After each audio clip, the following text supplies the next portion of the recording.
Install Android 10 on Nubia Red Magic 3S via LineageOS 17.1 GSI Treble ROM. Please check the description for important notes and all the download links. First download ROM and GApps packages, then transfer the downloaded files to the phone storage, link is in the description below. Step 2. Boot your device into TWRP recovery.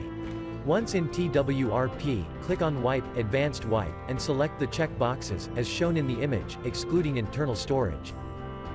Step 4. Swipe the button to wipe the device. Step 5. Go back to the recovery main screen, and tap on the Install button. Step 6. Navigate to the storage, and select the ROM zip file. Step 7. Finally, swipe the button on the screen, to install ROM file. Step 8. Flash the GApps zip package, in the same manner. Step 9. After GApps flashing completes, select Wipe Cache and Dalvik from bottom left side of screen, and swipe to wipe. Step 10. When the flashing process is complete, hit Reboot System. That's it, you have successfully installed the ROM on your device.